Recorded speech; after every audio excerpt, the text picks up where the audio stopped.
ಇಷ್ಟೇ ಸುದ್ದಿ ಹೇಳ್ತಾ ಇದ್ವಿ, ಇಡೀ ಭಾರತ ಹೆಮ್ಮೆ ಪಡುವಂತಹ ದಿನ ಅಂತ ಹೇಳಿ. ಇವತ್ತು ಮತ್ತೊಮ್ಮೆ ಹೆಮ್ಮೆಯನ್ನು ಪಡಬೇಕಾಗಿರುವಂಥ ದಿನ.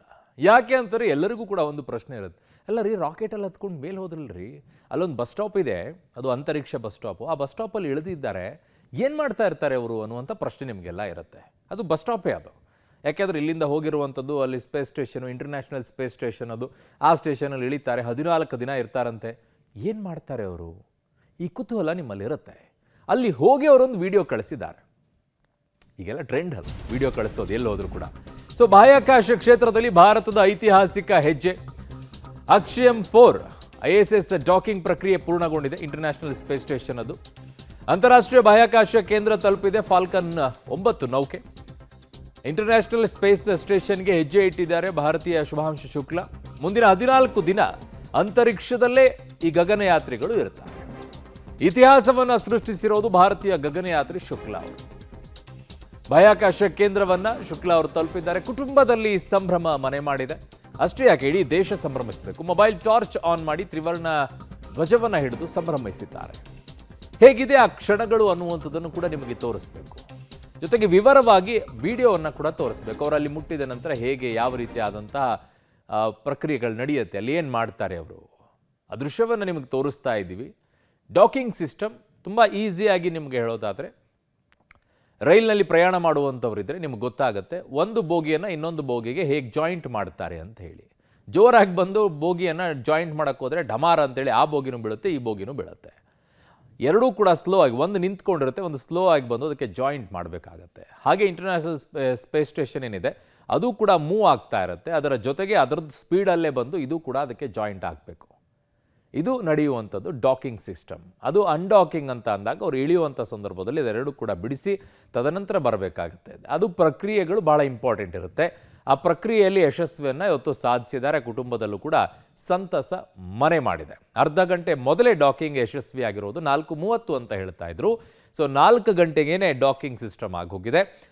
ತುಂಬ ಯಶಸ್ವಿಯಾಗಿ, ಯಾವುದೇ ರೀತಿಯಾದಂಥ ಸಮಸ್ಯೆ ಇಲ್ಲದೇನೆ ಒಂದು ತಂದೆ ತಾಯಿಗೆ ಇದಕ್ಕಿಂತಲೂ ಪ್ರೌಡ್ ಏನು ಫೀಲ್ ಆಗಬೇಕು. ಕೇವಲ ಅವನ ಮಗ ಅನ್ನೋ ಮಾತ್ರಕ್ಕಲ್ಲ, ಇಡೀ ದೇಶ ಇವತ್ತು ಹೆಮ್ಮೆ ಪಡ್ತಾ ಇದೆ. ಇತಿಹಾಸದ ಪುಟಗಳಲ್ಲಿ ಸೇರಿಕೊಳ್ಳುವಂತಹ ದಿನಗಳಿವತ್ತು ಇವೆಲ್ಲವೂ ಕೂಡ 14 ದಿನಗಳು ಕೂಡ.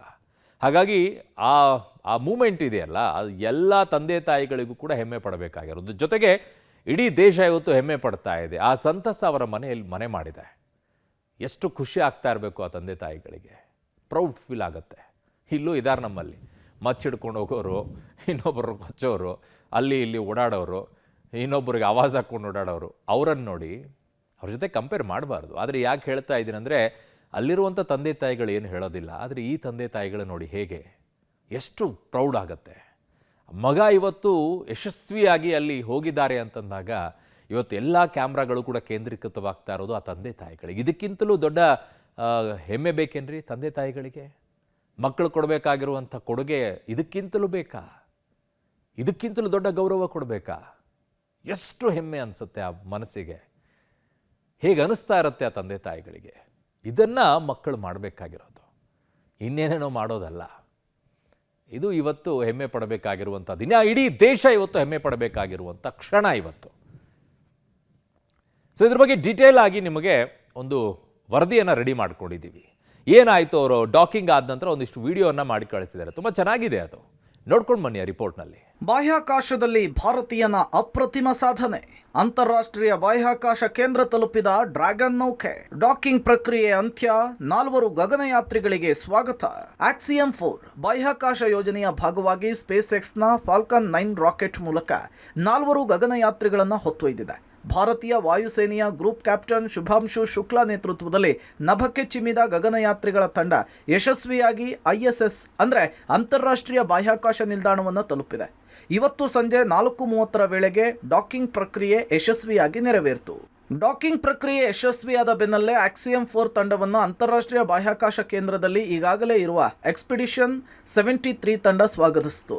ಈ ಸ್ವಾಗತ ಸಮಾರಂಭವು ತಂಡಗಳ ನಡುವಿನ ಸಹಕಾರವನ್ನು ಗುರುತಿಸುತ್ತದೆ. ಬಾಹ್ಯಾಕಾಶದಿಂದ ಭಾರತೀಯನ ನಮಸ್ಕಾರ.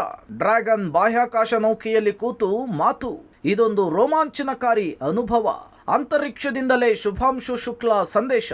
ಆಕ್ಸಿಯಂ 4 ಪ್ರಯಾಣದ ನಡುವೆ ಭಾರತೀಯ ಶುಭಾಂಶು ಶುಕ್ಲಾ ತಮ್ಮ ಅನುಭವವನ್ನು ಹಂಚಿಕೊಂಡಿದ್ದಾರೆ. ಡ್ರ್ಯಾಗನ್ ಬಾಹ್ಯಾಕಾಶ ನೌಕೆಯಲ್ಲಿ ಕೂತು ಮೊದಲ ಬಾರಿಗೆ ಮಾತನಾಡಿದ್ದು ಬಾಹ್ಯಾಕಾಶದಿಂದಲೇ ನಮಸ್ಕಾರ ಅಂತ ಹೇಳಿದ್ದಾರೆ. ಇದೊಂದು ಅದ್ಭುತವಾದಂತಹ ಅನುಭವ. ಲಾಂಚ್ ಪ್ಯಾಡ್ನಲ್ಲಿ ಕುಳಿತಾಗ ನಾನು ಯೋಚಿಸ್ತಾ ಇದ್ದಿದ್ದು ಮುಂದೆ ಹೋಗೋಣ ಅಂತಷ್ಟೇ. 30 ದಿನಗಳ ಕ್ವಾರಂಟೈನ್ ನಂತರ ನಾನು ಸಿದ್ಧನಾಗಿದ್ದೆ. ಗಗನಯಾನವೊಂದು ವರ್ಣಾತೀತ ಅದ್ಭುತ ಅನುಭವ ಅಂತ ಬಣ್ಣಿಸಿದ್ದಾರೆ. ಇದು ಕೇವಲ ನನ್ನ ಸಾಧನೆಯಲ್ಲ, ಇದು ನಮ್ಮ ದೇಶದಲ್ಲಿ ಹಲವಾರು ಜನರು ಹಂಚಿಕೊಂಡ ಸಾಮೂಹಿಕ ಸಾಧನೆ ಇದಾಗಿದೆ. ನಾನಿಲ್ಲಿ ಬಹಳಷ್ಟು ನಿದ್ದೆ ಮಾಡ್ತಾ ಇದ್ದೇನೆ. ನಾನಿನ್ನೂ ಶೂನ್ಯ ಗುರುತ್ವಾಕರ್ಷಣೆಗೆ ಒಗ್ಗಿಕೊಳ್ತಿದ್ದೇನೆ. ಮಗುವಿನಂತೆ ನಡೆಯಲು ಕಲಿಯೋದು, ಚಲಿಸೋದು ಮತ್ತು ನನ್ನನ್ನು ನಾನು ನಿಯಂತ್ರಿಸೋದು ಹೇಗೆ ಅಂಥೇಳಿ ಕಲಿತಿದ್ದೇನೆ. ನಾನು ಪ್ರತಿ ಕ್ಷಣವನ್ನು ಕೂಡ ನಿಜವಾಗಿಯೂ ಆನಂದಿಸ್ತಿದ್ದೇನೆ ಅಂಥೇಳಿ ವಿವರಿಸಿದ್ದಾರೆ. और नमस्कार, एक छोटा सा संदेश मेरे सारे देशवासियों के लिए। कुछ ही देर कल 1 महीने क्वारंटीन में रहने के बाद कल हम लोग लॉन्च पैड 39 से लॉन्च हुए, जहां से पहली मून लैंडिंग, जहां से अपोलो 11 मिशन भी लॉन्च हुआ था। और इस समय स्पेस में बहुत ही ज़्यादा प्राउड फील कर रहा हूं। और जब हम लॉन्च कर रहे थे तो मेरे स्पेस सूट पे तिरंगा मेरे शोल्डर पे था, जो मुझे कहीं ना कहीं ये याद दिला रहा था कि मैं अकेले ये जर्नी नहीं अंडरटेक कर रहा हूं, बल्कि आप सब मेरे साथ हैं और इस जर्नी का एक हिस्सा है। ISS तक जाने के लिए मेरी एक जर्नी की शुरुआत है एक तरह से। अभी हम लोग कुछ ही घंटों में ISS में डॉक करेंगे और फिर हम इंटरनेशनल स्पेस स्टेशन पे जाके रहेंगे। बट कहीं ना कहीं ये भी दर्शाता है कि ये भारत के ह्यूमन स्पेस प्रोग्राम की एक छोटा सा स्टेप पर एक बहुत सॉलिड और स्टेडी स्टेप है उस डायरेक्शन में जिस तरफ हम जा रहे हैं गगनयान जैसे मिशन को लेके। तो मैं चाहता हूं कि आप सब मेरी इस जर्नी का हिस्सा बने। आप भी उतना ही प्राउड फील करें जितना मैं फील कर रहा हूं, बिकॉज ये सब हमारे केवल टेक्निकल एकम्प्लिशमेंट को नहीं दर्शाता है, बल्कि ये हमारे ये होप्स, ये हमारे एम्बिशंस, ये हमारी एस्पिरेशंस को दर्शाता है कि हम किस तरफ जाना चाहते हैं। तो आइए मेरे साथ इस जर्नी का हिस्सा बनिए। मेरी पूरी कोशिश रहेगी कि अगले 14 दिनों में मेरा जो मिशन एकम्प्लिशमेंट है, जो टास्क है, वो तो मैं अचीव करूं ही। एंड चलिए अगले 14 दिन को एक्साइटिंग बनाते हैं और साथ में स्पेस में रहते हैं। ಧನ್ಯವಾದ. ಅಂತರಿಕ್ಷದಲ್ಲೇ 14 ದಿನ 4 ವಾಸ. ಬಾಹ್ಯಾಕಾಶ ಕೇಂದ್ರದಲ್ಲಿ 2 ವಾರಗಳ ಕಾಲ ಪ್ರಯೋಗ. ಆಕ್ಸಿಯಂ 4 ತಂಡವು ಅಂತಾರಾಷ್ಟ್ರೀಯ ಬಾಹ್ಯಾಕಾಶ ಕೇಂದ್ರದಲ್ಲಿ ಮುಂದಿನ 14 ದಿನಗಳ ಕಾಲ ಉಳಿಯಲಿದೆ. ಈ ಅವಧಿಯಲ್ಲಿ ವೈಜ್ಞಾನಿಕ ಸಂಶೋಧನೆ, ತಂತ್ರಜ್ಞಾನ ಪ್ರದರ್ಶನ ಮತ್ತು ಶೈಕ್ಷಣಿಕ ಚಟುವಟಿಕೆಗಳನ್ನು ನಡೆಸುತ್ತೆ. ಈ ತಂಡವು 31 ದೇಶಗಳನ್ನೊಳಗೊಂಡ 60ಕ್ಕೂ ಹೆಚ್ಚು ವೈಜ್ಞಾನಿಕ ಪ್ರಯೋಗಗಳನ್ನು ನಡೆಸುತ್ತೆ. ಇವುಗಳಲ್ಲಿ ಜೈವಿಕ ವಿಜ್ಞಾನ, ಭೂಮಿಯ ವೀಕ್ಷಣೆ ಮತ್ತು ವಸ್ತು ವಿಜ್ಞಾನ ಸೇರಿದೆ. ಭಾರತ ಇಲ್ಲಿ 7 ಸಂಶೋಧನೆಗಳನ್ನು ಮಾಡಲಿದ್ದು ಇದು ಭಾರತಕ್ಕೆ ಅತ್ಯಂತ ನಿರ್ಣಾಯಕವಾಗಿದೆ. 14 ದಿನಗಳ ಮಿಷನ್ ಮುಗಿದ ನಂತರ ಆಕ್ಸಿಯಂ 4 ತಂಡವು ಸ್ಪೇಸ್ ಎಕ್ಸ್ ಡ್ರ್ಯಾಗನ್ ನೌಕೆಯಲ್ಲಿ ಅಂತಾರಾಷ್ಟ್ರೀಯ ಬಾಹ್ಯಾಕಾಶ ಕೇಂದ್ರದಿಂದ ಹೊರಟು ಕ್ಯಾಲಿಫೋರ್ನಿಯಾದ ಕರಾವಳಿಯ ನೀರಿನ ಮೇಲೆ ಇಳಿಯಲಿದೆ. ಈ ಇಳಿಯುವಿಕೆಯನ್ನು ಸ್ಪೇಸ್ ಎಕ್ಸ್ ಮತ್ತು ನಾಸಾ ತಂಡಗಳ ಮೇಲ್ವಿಚಾರಣೆ ಮಾಡುತ್ತೆ. ಶಬ್ಬೀರ್, ಪಬ್ಲಿಕ್ ಟಿವಿ, ನವದೆಹಲಿ.